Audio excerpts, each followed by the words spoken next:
So this last couple of years has had some pretty key milestones for me.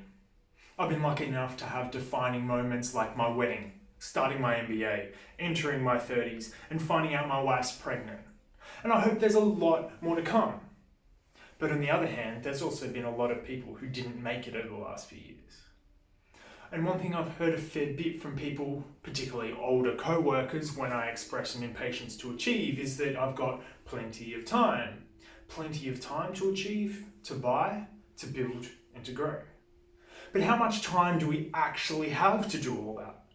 What actually is the rest of our lives? Well, the good news for us all is that the evidence is overwhelmingly clear that a lot of our achievements, particularly in our careers, will likely not come early on in our lives. So a 31-year-old like me really shouldn't be worried. See, the Australian Financial Review have stated before that 53 is the average age of the top 50 CEOs in Australia. And studies also suggest that the average age of founders of successful startups is much closer to 40 than the abundance of flashy 20-something entrepreneurs on Instagram would have you believe.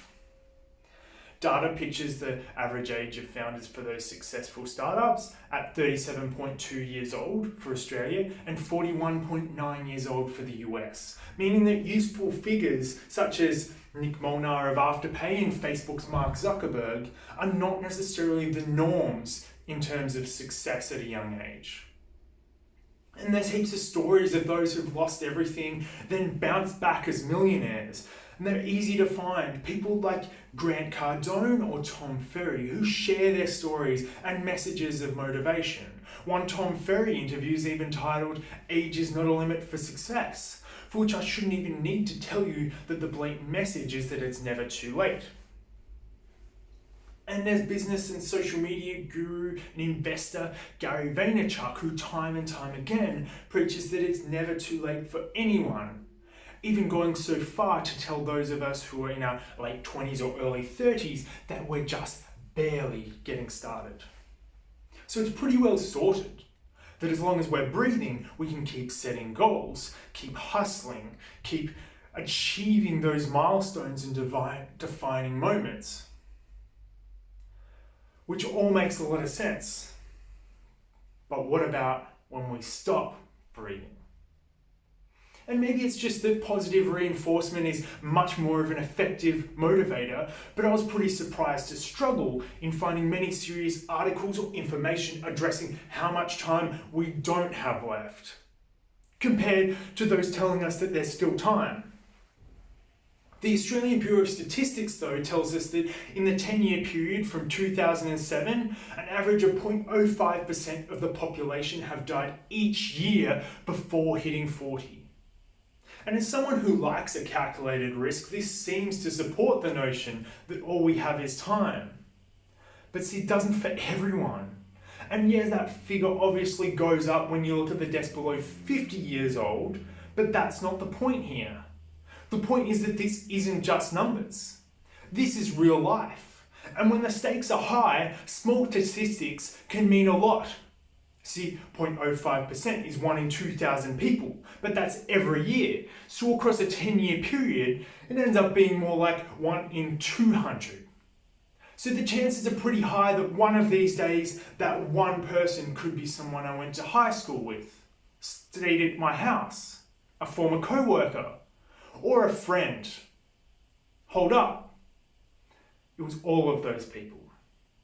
People just like me who didn't have all the time in the world to achieve endless milestones in their lives, all went far too young. And it's not unreasonable that tomorrow it might be me. And while I know for sure that as long as I'm breathing, my defining moments will continue, there's a very real chance that I might not be breathing one day really soon. It's not something that's particularly pleasant to think about, but a necessary fact that we need to be aware of.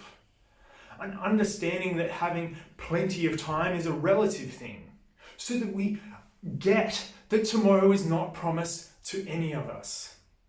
And see, there may be some people who look at their lives and are fulfilled with what they've achieved and what they've built, and this message is not for them. This message is for those of us who've been playing with an idea for the last few years, for those of us who get up every morning and hate their job, for anyone who knows that their priorities aren't right, or anyone who wants something that they don't have, or a change that they just don't know where to start.